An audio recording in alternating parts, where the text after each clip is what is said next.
Hello everyone, welcome to अमको education. मैं शिवानी।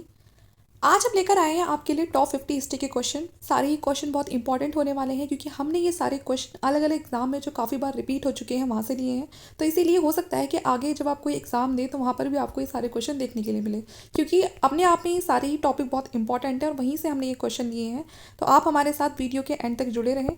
आपको कोई भी प्रॉब्लम आती है तो आप जब भी हमें कमेंट करके बता सकते हैं, और आप किसी भी तरह के कोई भी चेंजेस चाहते हैं वीडियो में तो आप वो भी हमसे डिस्कस कर सकते हैं कमेंट सेक्शन के थ्रू। तो चलिए अपनी वीडियो सीरीज़ को स्टार्ट करते हैं क्वेश्चन नंबर फर्स्ट के साथ। और वीडियो अच्छा लगे तो प्लीज़ लाइक करके जाना, और इन्फॉर्मेटिव लगे तो शेयर करना, और ऐसी और वीडियोज़ चाहिए आपको तो उसके लिए आपको चैनल को सब्सक्राइब करना पड़ेगा। तो क्वेश्चन नंबर फर्स्ट है हमारा, अकबरनामा की रचना किसने की? Option A Amir Khusro, option B Alberuni, option C Ibn Battuta, option D Abul Fazl. तो अकबरनामे की जो रचना थी वो की थी अबुल फजल ने। तो यहाँ पर आपका ऑप्शन नंबर डी सही हो जाएगा। अकबरनामा की रचना अबुल फजल ने की थी। अकबरनामा में अबुल फजल ने अकबर के बारे में काफ़ी कुछ बताया है। और यहाँ पर जो अबुल फजल हैं वो अकबर के नवरत्नों में से एक थे। हम सबको पता है कि अकबर के 9 रत्न थे, उनमें से जो अबुल फजल थे वो एक थे। क्वेश्चन एक बार ये भी पूछा गया था कि अकबर के अलावा और किसके कोर्ट में नवरत्न हुआ करते थे, तो वो थे चंद्रगुप्त तृतीय के कोर्ट में। ठीक है, उनके भी अपने नवरत्न थे, जो उनके 9 सबसे खास, उनके जो हम कहेंगे उनके कोर्ट में रहने वाले जो मेंबर थे। और उसके बाद फिर अकबर के नवरत्नों के बारे में हम जानते हैं। ठीक है, तो उसमें से अबुल फजल थे और उन्होंने ही अकबरनामे की रचना की थी। नेक्स्ट क्वेश्चन देखते हैं। अकबर के समकालीन नहीं था, बता रहा है इसमें अकबर के समकालीन इनमें से कौन नहीं था? रानी एलिजाबेथ जो इंग्लैंड से थी, हेनरी चतुर्थ जो फ्रांस से थे, अब्बास महान जो फारस से थे, या जार निकोलस जो रूस से थे। अब यहाँ पर अकबर के समकालीन, यहाँ पर रानी जो एलिजाबेथ थी वो भी थी, हेनरी जो थे वो भी थे, और जो अब्बास महान थे वो भी थे। यहाँ पर अगर कोई इनके समकालीन नहीं था तो कौन थे? Czar Nicholas. तो ऑप्शन नंबर डी यहाँ पर आपका सही हो जाएगा। जार निकोलस सेकेंड अकबर के समकालीन नहीं थे। ठीक है, ऑप्शन नंबर डी के साथ आप जाएंगे। नेक्स्ट क्वेश्चन देखते हैं। बाबरनामा ग्रंथ किसके द्वारा लिखा गया? बदायूं, अबुल फजल, बाबर या फिर जहांगीर? तो बाबरनामा जो ग्रंथ है वो पूछा गया है कि किसने लिखा था, तो वो किसी और ने नहीं बल्कि वो खुद बाबर ने ही लिखा था। बाबर खुद अपनी ऑटोबायोग्राफी लिख कर गए थे। तो ऑप्शन नंबर सी यहाँ पर आपका सही हो जाएगा, बाबर। बाबरनामे की ग्रंथ जो है वो बाबर ने खुद लिखी थी, और पूछ लिया जाता है कि कौन सी भाषा में लिखी थी, तो लिखी थी तुर्की में। ठीक है, ऑप्शन नंबर सी यहाँ पर आपका सही हो जाएगा। नेक्स्ट क्वेश्चन देखते हैं। कुतुब मीनार का निर्माण किसकी स्मृति में करवाया गया था? तो जो कुतुब मीनार का जो निर्माण है, हम सबको लगता है कि कुतुब मीनार कुतुबुद्दीन ऐबक के नाम पे है, तो उन्हीं की याद में उसका निर्माण करवाया होगा, लेकिन ऐसा बिल्कुल भी नहीं है। ऑप्शन आपके सामने है, कुतुबुद्दीन ऐबक, बलबन, ख्वाजा मुद्दीन चिश्ती या बख्तियार काकी।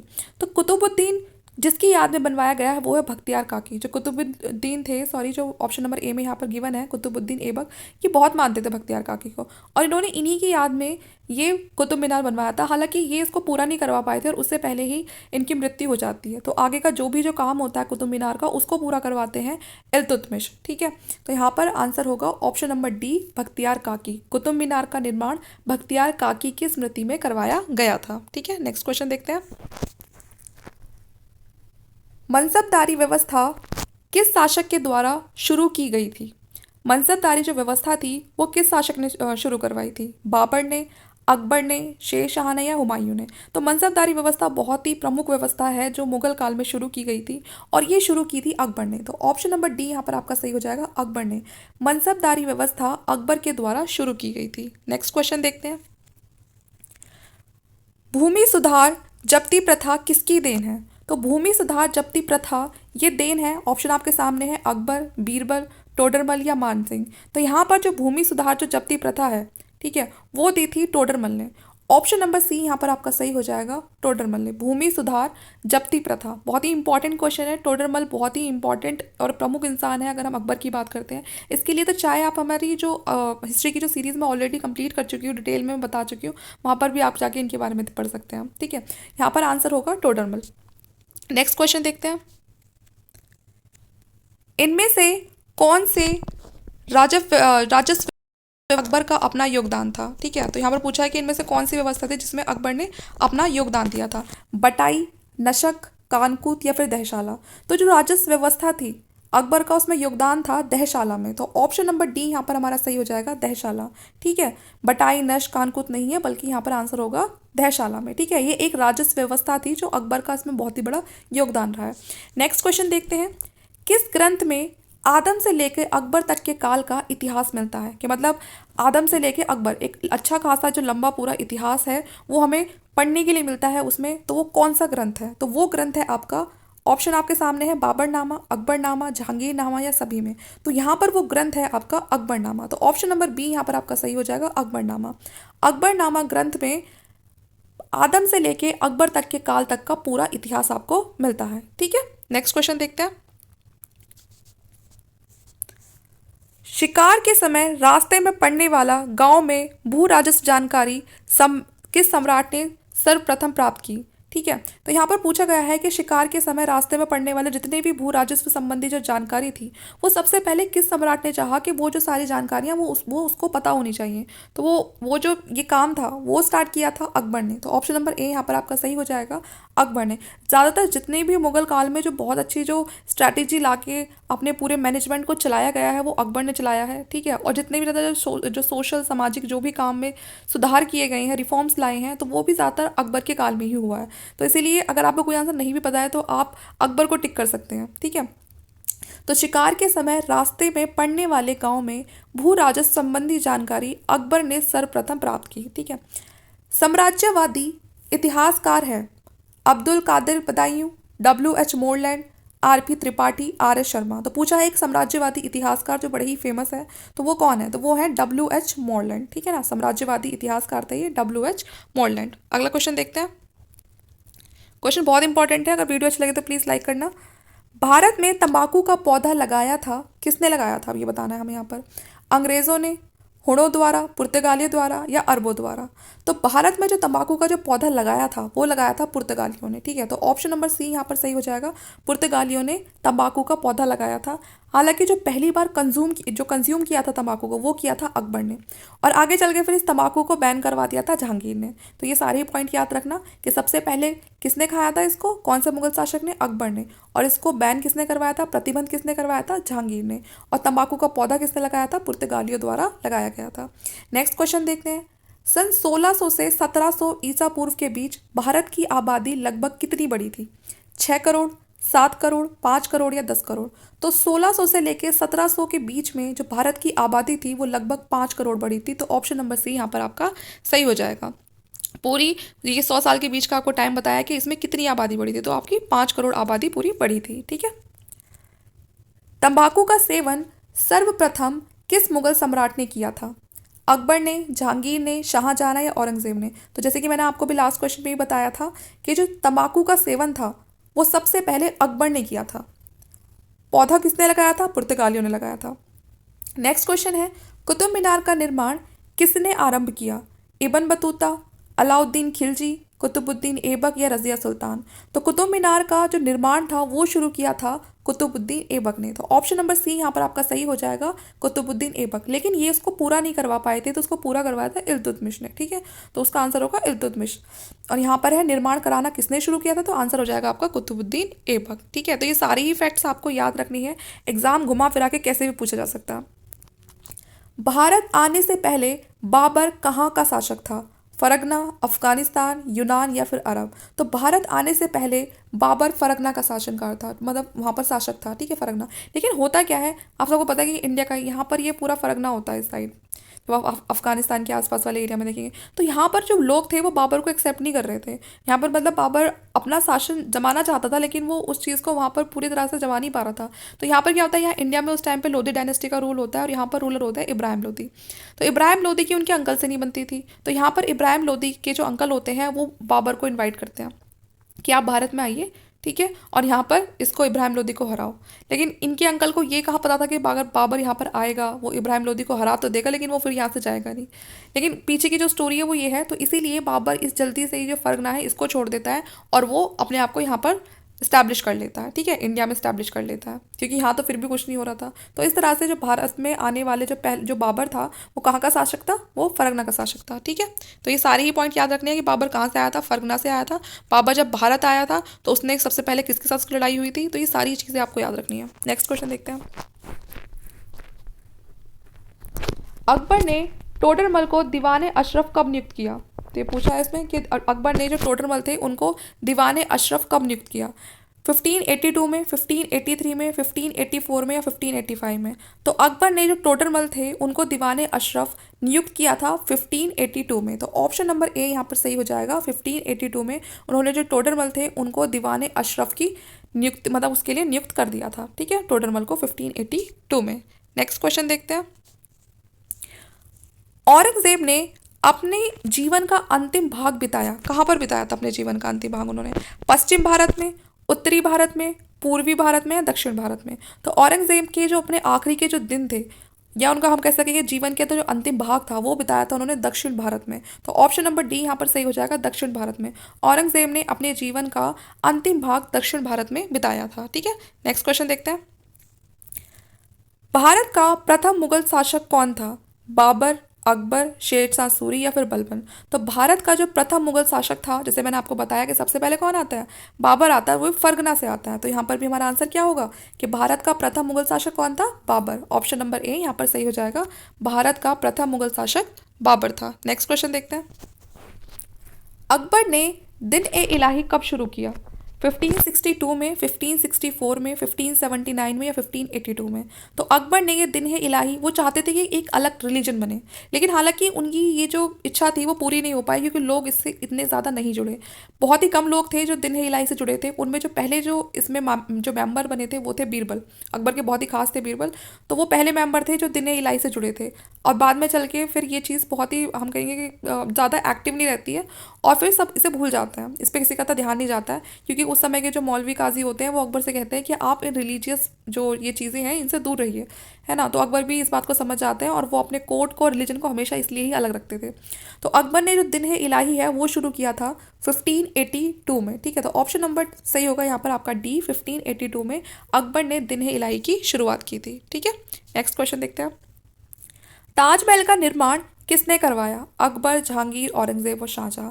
ताजमहल का निर्माण हम सबको पता है किसने करवाया, शाहजहां ने करवाया, ठीक है। आगे देखते हैं।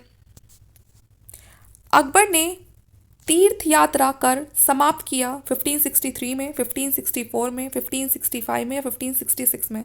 तो अकबर ने तीर्थ यात्रा जो कर था उसको समाप्त कर दिया था, और ये जो कर था उन्होंने समाप्त किया ये 1563 में। तो ऑप्शन नंबर ए यहाँ पर सही हो जाएगा, 1563 में अकबर ने तीर्थ यात्रा कर को समाप्त कर दिया था। तो ऑप्शन नंबर ए के साथ आप जाएंगे, वरना उससे पहले अगर हिंदुओं को कहीं जाना होता था अपने तीर्थ स्थल पे तो उसके लिए भी उनको कर चुकाना पड़ता था, लेकिन इसके बाद 1563 में ये समाप्त कर दिया था। नेक्स्ट क्वेश्चन देखते हैं। किस मुगल शासक ने दास प्रथा समाप्त किया। तो मैंने कहा कि जितने भी समाज में अच्छे काम होते हैं वो सब अकबर के टाइम पर ही होते हैं, तो यहाँ पर भी इसका आंसर भी आपका अकबर ही होगा, ठीक है। दास प्रथा को भी अकबर ने ही समाप्त किया था। Next question. दिन ए इलाही संबंधित है बाबर, हुमायूं, अकबर या औरंगजेब। तो मैंने आपको बताया ही अभी कि दिन ए इलाही की शुरुआत की गई थी 1582 में, 1582 में इसकी शुरुआत की थी, और शुरुआत करने वाले कोई और नहीं बल्कि अकबर ही थे। तो दिन ए इलाही अकबर ने शुरू करी थी, और पूछा ये भी जाता है कि इसका पहला मेंबर कौन बना था, तो वो थे बीरबल, ठीक है। तो सारे ही पॉइंट याद रखने हैं बिल्कुल। अकबर ने फतेहपुर सीकरी में एक नए शहर की नींव रखवाई थी, और पूछा गया कि वो किसके सम्मान में रखवाई थी, ठीक है। तो यहाँ पर एक सेकंड में जरा ये, हाँ, अकबर ने फतेहपुर सीकरी में एक नए शहर की नींव किसके सम्मान में रखी थी, बाबर, मोहिउद्दीन चिश्ती, सलीम चिश्ती या फिर निज़ामुद्दीन औलिया। तो यहाँ पर अकबर ने फतेहपुर सीकरी नाम का एक जो शहर था, बहुत ही फेमस है, आप तो सब जानते हैं, वो रखी थी उन्होंने सलीम चिश्ती के सम्मान में, ठीक है। सलीम चिश्ती उनके लिए बहुत इंपॉर्टेंट थे, वो उनको बहुत ज़्यादा मानते थे, एक तरह के सूफी संत थे, और इन्हीं के आशीर्वाद से अकबर को पुत्र प्राप्त हुआ था जो आगे चल के हम जहांगीर के नाम से जिनको जानते ही हैं। तो यहाँ पर अकबर और जो जोधाबाई थी, आमिर की राजकुमारी थी, उनसे उनको पुत्र प्राप्त हुआ था, और ये सलीम जो चिश्ती हैं वो इन्हीं की दरगाह पे जाते हैं और वहाँ से उनको वो दुआएं देते हैं, और उसके बाद ही फिर उनको पुत्र की प्राप्ति होती है। तो इसीलिए वो उनका नाम सलीम के नाम पर ही रखते हैं, सलीम चिश्ती के नाम पर ही वो अपने बेटे का नाम सलीम रखते हैं, ठीक है। तो ऑप्शन नंबर सी यहाँ पर आपका करेक्ट है। मुगल सम्राट अकबर का राज्य अभिषेक कब हुआ। तो मुगल सम्राट जो अकबर थे उनका जो राज्य अभिषेक है वो 1556 में हुआ। तो ऑप्शन नंबर सी यहाँ पर आपका सही हो जाएगा 1556, क्योंकि सेकंड बैटल जो होती है पानीपत की वो भी 1556 में ही होती है, अकबर के और हेमू के बीच में होती है वो बैटल। ठीक है, तो यहाँ पर इसलिए ये आपको याद रखना है कि 1556, और उसमें हेमू हार जाता है, तो इसीलिए अब भारत में किसका राज आ गया, फिर से मुगलों का आ गया। तो तभी उनका जो राज्याभिषेक है वो किया जाता है अकबर का 1556 में। ठीक है, सारे क्वेश्चन याद रखने हैं, और वीडियो अच्छा लगे तो प्लीज़ लाइक कर देना। अकबर ने अपना मकबरा कहाँ बनवाया? दिल्ली में, आगरा में, सिकंदरा में, या फतेहपुर सीकरी में? तो अकबर ने अपना जो मकबरा था वो बनवाया था सिकंदरा में। तो ऑप्शन नंबर सी आपका सही हो जाएगा, अकबर ने अपना मकबरा सिकंदरा में बनवाया था। अकबर का जन्म कहाँ हुआ था? काबुल, कंधार, या अमरकोट? तो अकबर का जो जन्म था वो हुआ था अमरकोट में। ठीक है, अकबर का मकबरा सिकंदरा में हुआ था, बना था सॉरी, और अकबर का जो जन्म था वो अमरकोट में। दोनों ही आपको ये क्वेश्चन याद रखने हैं। नेक्स्ट क्वेश्चन देखते हैं। किस मुगल शासक ने सती प्रथा पर प्रतिबंध लगाया था? अकबर, जहांगीर, बाबर, या हुमायूं? तो यहाँ पर जिस मुगल शासक ने सती प्रथा पर प्रतिबंध लगा दिया था, उसको बैन करने की कोशिश की थी, वो भी कौन थे? अकबर ही थे। तो आपका ऑप्शन नंबर ए सही हो जाएगा, अकबर ने ही सती प्रथा पर प्रतिबंध लगवाया था। जजिया समाप्त किस मुगल शासक ने किया? तो वही है, जजिया जो समाप्त था वो भी किसने किया था? अकबर ने किया था। तो ऑप्शन नंबर सी यहाँ पर आपका सही हो जाएगा, जजिया समाप्त किया था अकबर ने। इसको शुरुआत में शुरू किसने किया था? जब मोहम्मद बिन कासिम हमारे देश में आया था 712 में। ठीक है ना, 712 में जो मोहम्मद कासिम वो भारत में आके अटैक करता है, और उसके बाद वो जजिया लगाना शुरू कर देता है सभी नॉन मुस्लिम्स पे। उसके बाद फिर जो अकबर है वो इसको बंद करवाते हैं। फिर इसके बाद जो शुरू करवाया जाता है जजिया, वो करवाता है औरंगजेब। तो ये सारे भी याद रखने हैं कि पहले किसने शुरू करवाया, फिर बीच में किसने बंद करवाया, फिर बाद में कौन शुरू करवाता है। तो यहाँ पर पूछा है कि जजिया किस मुगल शासक ने समाप्त करवाया, तो वो थे अकबर। ठीक है, नेक्स्ट क्वेश्चन देखते हैं। अकबर ने इबादत खाना किस वर्ष स्थापित किया? तो अकबर ने जो इबादत खाना था वो शुरू किया था 1575 में। ऑप्शन नंबर डी आपके सामने है, अकबर ने इबादत खाना 1575 में शुरू किया था। ठीक है, ऑप्शन नंबर डी के साथ आप जाएंगे, इबादत खाना। नेक्स्ट क्वेश्चन देखते हैं। फतेहपुर सीकरी को राजधानी किसने बनाया? अकबर ने, जहांगीर ने, शाहजहां ने, या बाबर ने? तो फतेहपुर सीकरी को जो राजधानी बनाया था वो बनाया था अकबर ने। जैसे कि मैंने आपको बताया भी कि जो फतेहपुर सीकरी जो शहर है उसकी नींव भी अकबर ने रखी थी, जो सलीम चिश्ती थे उनके सम्मान में। ठीक है, तो यहाँ पर उनको अपनी राजधानी में किसने बनाया था? उस शहर को अकबर ने ही बनवाया था, फतेहपुर सीकरी को अपनी राजधानी। नेक्स्ट क्वेश्चन देखते हैं। किस मुगल शासक ने झरोका दर्शन की प्रथा की शुरुआत की? ठीक है, तो ये झरोका जो दर्शन था इसमें क्या होता था, एक छोटा सा झरोका बना दिया करते थे, और जो राजा या जो भी रानी होती थी वो झरोके में से लोगों को देखते थे, अपनी प्रजा को, जो उनके सम्मान में बाहर आके खड़ी हो जाया करती थी महल के। तो यहाँ पर जो झरोका दर्शन की प्रथा है वो किसने शुरू करवाई थी? अकबर ने, जहांगीर ने, शाहजहां ने, या फिर औरंगजेब ने? तो ये जो झरोका दर्शन की जो प्रथा है वो शुरू करवाई थी अकबर ने। तो ऑप्शन नंबर ए सही हो जाएगा, अकबर। ठीक है, नेक्स्ट क्वेश्चन देखते हैं। अकबर का संरक्षक कौन था? बैरम खान, अब्दुल रहीम, मुनीम खान, या फैजी? तो अकबर के जो संरक्षक थे हाँ वो थे बैरम खान। ठीक है, ऑप्शन नंबर ए सही हो जाएगा, वही उनको उनकी रेख देख करते हैं और सब कुछ उनको सिखाते हैं कि एक आगे एक बादशाह बनने के लिए उनमें क्या क्या काबिलियत होनी चाहिए। और यहाँ तक कि जो फर्स्ट बैटल ऑफ पानीपत होती है उस पर भी भले ही नाम ऐसा कहा जाता है कि वो जो बैटल है, वो जो युद्ध है वो अकबर के और हेमू के बीच में हुआ था, लेकिन असल में जो उसको लीड कर रहे थे और जिनकी वजह से वो जीता था वो बैरम खान थे, क्योंकि अकबर उस समय बहुत ही छोटे बच्चे होते हैं। ठीक है, तो इसीलिए वो इतने बड़े युद्ध को अकेले नहीं संभाल सकते थे, तो बैरम खान उनकी मदद करते हैं। तो यहाँ पर उनके जो संरक्षक थे अकबर के वो बैरम खान थे। नेक्स्ट क्वेश्चन देखते हैं। अकबर निम्नलिखित में से किस राज्य पर अधिकार नहीं कर सका? वैसे तो ज़्यादातर जो राज्य थे उस पर जो अकबर था वो अपना अधिकार कर चुका था, लेकिन फिर भी एक राज्य ऐसा बचा था जिस पर अकबर ने बहुत कोशिश करी लेकिन वो उस राज्य पर अधिकार नहीं कर सके। ऑप्शन आपके सामने है, मारवाड़, मेवाड़, जोधपुर, या चित्तौड़? तो यहाँ पर आपका आंसर होगा वो होगा मेवाड़। ठीक है, अकबर अपने जीते जी मेवाड़ पर अधिकार नहीं कर सके। ठीक है, तो ऑप्शन नंबर बी यहाँ पर सही हो जाएगा। नेक्स्ट क्वेश्चन देखते हैं। निम्न में से कौन मुगल शहजादी थी जो कवित्री थी? ठीक है ना, जहां आरा, जैबुनिसा, रुबिया, या नूरजहां? वैसे तो ये सारी ही मुगल शहजादी थी, लेकिन इनमें एक शहजादी ऐसी थी जो बहुत अच्छी कविता वगैरह लिखती थी, तो वो थी जहां आरा। तो ऑप्शन नंबर ए सही हो जाएगा, जहां आरा वही मुगल शहजादी थी जो बहुत अच्छी कवित्री थी। ठीक है, नेक्स्ट क्वेश्चन देखते हैं। हल्दी घाटी का युद्ध किस वर्ष हुआ? 1562 में, 1567 में, 1576 में या 1579 में। तो जो हल्दी घाटी का जो युद्ध था वो आपका हुआ था 1576 में, ठीक है, 1576। हल्दी घाटी का जो युद्ध था वो मुगलों के और राजपूतों के बीच में हुआ था। इसमें जो मुगलों की सेना को जो लीड किया था, ठीक है ना, जो उनके सेनापति थे वो थे यहाँ पर मान सिंह। मान सिंह जो रानी जोधाबाई थी उनके भतीजे थे, ठीक है। और वो किसके खिलाफ ये युद्ध हुआ था? ये हुआ था महाराणा प्रताप के खिलाफ, ठीक है। तो 1576 में हल्दी घाटी का युद्ध हुआ था। नेक्स्ट क्वेश्चन देखते हैं। तानसेन का मकबरा कहाँ है? दिल्ली, आगरा, झांसी या ग्वालियर? तो तानसेन का जो मकबरा है वो है आपका ग्वालियर में, ठीक है। और ये भी अकबर के नवरत्नों में से एक थे। तानसेन बहुत ही बड़े गायकार और म्यूजिशियन कह सकते हैं हम इन्हें। और जो मान सिंह थे वो भी अकबर के नवरत्नों में से एक थे, ठीक है। तो यहाँ पर बात हो रही है तानसेन का मकबरा कहाँ है, तो वो है ग्वालियर में, ठीक है। और मैंने आपको बता ही दिया कि ये नवरत्नों में से एक थे। मुगल कालीन चित्रकला को चरमो उत्कर्ष किस काल में था? कि मतलब सबसे ज़्यादा अपनी चरम सीमा पर जो मुगल कालीन में जो चित्रकला थी वो किसके काल में थी? कौन से मुगल शासक के काल में चित्रकला को सबसे ज़्यादा प्रमोट किया गया था? हुमायूं, अकबर, जहांगीर या फिर शाहजहां? तो यहाँ पर ये किया गया था जहांगीर के समय पे। जहांगीर को बड़ा शौक था चित्रकला का, पेंटिंग्स वगैरह का। तो इसीलिए इन्हीं के टाइम पे बहुत अलग अलग तरह की जो पेंटिंग्स हैं वो आपको देखने के लिए मिलेंगी। तो ये अपने सबसे चरम सीमा पर था जब जहांगीर का समय था उसमें चित्रकला, ठीक है। नेक्स्ट क्वेश्चन देखते हैं। तुजुके बाबरी को फारसी में किसने अनुवादित किया? तुजुके बाबरी को ऑप्शन आपके सामने है, अबुल फजल, अमीर खुसरो, अब्दुल रहीम या दौलत खान। तो तुजुके जो बाबरी थी वो फारसी में उसको अनुवाद किया गया था क्योंकि वो ओरिजिनल जो थी वो तुर्की भाषा में थी, क्योंकि बाबर को तो तुर्की ही आती थी।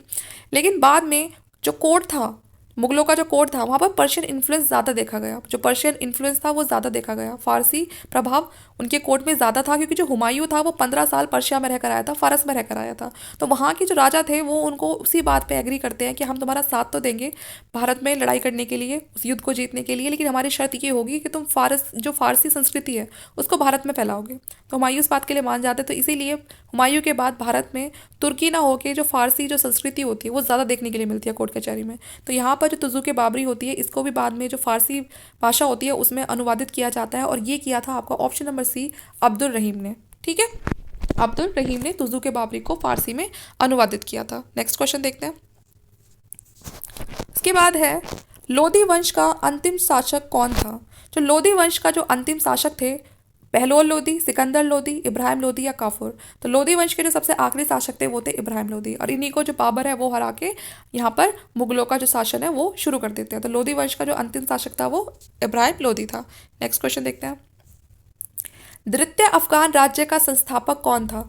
शेर शाह सूरी, इस्लाम शाह सूरी, सिकंदर शाह सूरी या फिर मादिल शाह सूरी? तो द्वितीय अफगान राज्यों का जो दूसरा जो हम जिसे संस्थापक कहते हैं, क्योंकि एक बार को बीच में आके जो अफगान राज्य है वो पूरी तरह से ख़त्म हो गया था, लेकिन फिर से जो अफगानों का जो राज था वो लेकर आए थे शेर शाह सूरी। इन्होंने हुमायूं को यहाँ से भगा दिया था और अफगान राज्य को फिर से भारत में स्थापित किया था, लेकिन इनकी मृत्यु के बाद फिर से हुमायूं आके अफगान राज्य को हटा देता है और मुगलों का शासक शुरू हो जाता है, जो मुगलों का जो शासन होता है वो शुरू हो जाता है। तो ऑप्शन नंबर ए यहाँ पर आपका सही हो जाएगा।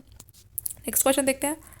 आमेर के किस राजा ने अपनी पुत्री का विवाह अकबर के साथ किया था? ठीक है, तो जैसे कि मैंने बताया कि जो आमेर के जो राजा थे वो अपनी पुत्री का विवाह कर देते हैं अकबर के साथ, ठीक है। और उनकी जो पुत्री थी उनका नाम था जोधाबाई, जिन्हें हम हरकाबाई के नाम से भी जानते हैं। काफ़ी सारी बुक्स में आपको उनका नाम हरकाबाई भी मिलेगा। तो यहाँ पर वो राजा थे बहरमल। तो यहाँ पर आपका ऑप्शन नंबर ए सही हो जाएगा। बहरमल आमेर के राजा थे। इन्होंने अपनी पुत्री जो जोधाबाई थी उनकी शादी करवा दी थी अकबर से, ठीक है। बहारमल के बेटे थे भगवान दास, ठीक है ना, तो ये इनके बेटे थे। और बहारमल का पोता था मानसिंह, मतलब भगवान दास का बेटा मानसिंह, ठीक है। आगे चल के जो मानसिंह है ये भी जो अपनी सर्विस है वो अकबर को ही प्रोवाइड करता है उनके कोर्ट में रह के, और अकबर के नवरत्नों में से एक बनता है। जब हल्दी घाटी का युद्ध होता है तो महाराणा प्रताप के खिलाफ जो सेना भेजी जाती है अकबर के द्वारा, उसको लीड करने वाले भी मानसिंह ही होते हैं, ठीक है।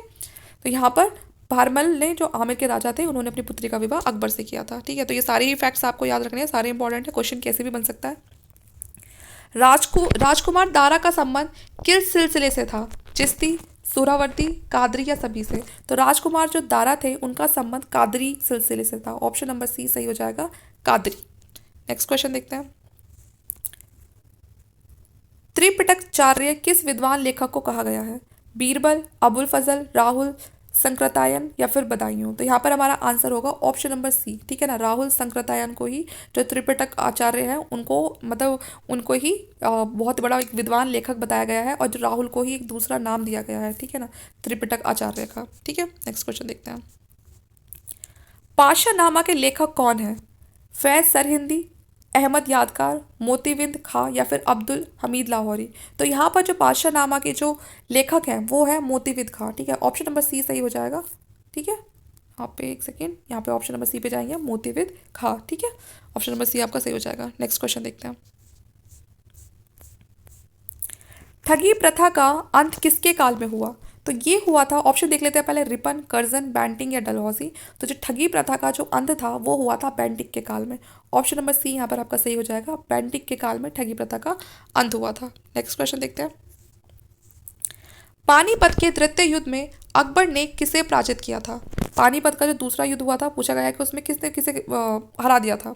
तो यहाँ पर ऑप्शन आपके सामने है, राणा उदय सिंह, राय सुरजन को, हेमू को या फिर सिकंदर शाह को। तो यहाँ पर मैंने आपको बताया था जो द्वितीय युद्ध हुआ था वो 1556 में हुआ था पानीपत का, क्योंकि पहला तो बाबर ने किया था, और यहाँ पर हराया गया था हेमू को, ठीक है। तो यहाँ पर हेमू को हराया गया था। तो पानीपत का द्वितीय युद्ध में अकबर ने हेमू को पराजित किया था, ठीक है। ऑप्शन नंबर सी यहाँ पर आपका सही हो जाएगा। नेक्स्ट क्वेश्चन देखते हैं। बाबर ने किस शासक को पराजित करके मुगल साम्राज्य की स्थापना की थी? तो पूछा गया है किसकी स्थापना करी थी। तो यहाँ आपको बताना है, सिकंदर लोदी को हरा के, इब्राहिम लोदी को हरा के, शेरशाह को या बिलाल लोदी को हरा के। तो बाबर ने यहाँ पर इब्राहिम लोदी को हरा के मुगल साम्राज्य की स्थापना करी। तो ऑप्शन नंबर बी सही हो जाएगा। बाबर ने इब्राहिम लोदी को हराया था। जब बाबर भारत में आता है हमला बोलने के लिए, तो उस समय यहाँ पर लोदी डायनेस्टी का रूल होता है, और बाबर को यहाँ बाबर खुद से नहीं आया था, बल्कि बाबर को इन्वाइट किया गया था। इब्राहिम लोदी के जो अंकल थे दौलत खान, उन्होंने ही बाबर को इन्विटेशन भेजा था कि वो यहाँ पर आए और इब्राहिम लोदी को यहाँ से हरा दे या फिर उसको मार दे, जो भी है, क्योंकि वो चाहते थे कि अब लोदी डायनेस्टी को वो संभाले। लेकिन यहाँ पर बाबर आके अपना मन बदल देता है और वो इब्राहिम लोदी को हरा के वो खुद पूरे भारत को कब्जा लेता है, ठीक है। नेक्स्ट क्वेश्चन देखते हैं। बाबर ने मुगल साम्राज्य की नींव रखी, ठीक है, 1526 में, 1530 में, 1540 में, 1556 में। तो बाबर ने मुगल साम्राज्य की नींव कब रखी थी? फर्स्ट बैटल ऑफ पानीपत के बाद। और फर्स्ट बैटल ऑफ पानीपत हमारी कब हुई थी? जो प्रथम युद्ध था वो कब हुआ था? 1526 में हुआ था। तो आपका ऑप्शन नंबर ए सही हो जाएगा। 1526 में बाबर ने मुगल साम्राज्य की स्थापना यहाँ पर कर दी थी भारत में, ठीक है, पहला जो पानीपत का जो युद्ध हुआ था उसके बाद। नेक्स्ट क्वेश्चन देखते हैं।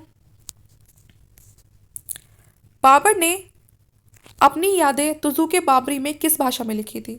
फारसी, अरबी, मंगोल या तुर्की। तो यहाँ पर बाबर ने अपनी जो यादें थी, जो तुजुके बाबरी, जो अपनी उन्होंने खुद की ऑटोबायोग्राफी लिखी थी, वो लिखी थी उन्होंने तुर्की भाषा में, ठीक है, डी, ऑप्शन नंबर डी। बाद में इसका फारसी में अनुवाद किया था जो अब्दुल रहीम ने किया था, क्योंकि अब बाद में जो कोर्ट में जो इन्फ्लुएंस था वो फारसी भाषा का ज़्यादा आ गया था, लेकिन यहाँ बाबर उनको तुर्की भाषा आती थी, तो इसलिए उन्होंने जो अपनी ऑटोबायोग्राफी थी वो उन्होंने तुजुके बाबरी वो तुर्की भाषा में लिखी थी, ठीक है। तो यहाँ पर हमारे टॉप 50 क्वेश्चंस कंप्लीट हो जाते हैं। वीडियो आपको कैसा लगा हमें कमेंट करके ज़रूर बताएं, और वीडियो देखने के लिए आपका थैंक यू। नेक्स्ट क्वेश्चन अब हम आगे की जो वीडियो वहाँ पर डिस्कस करेंगे।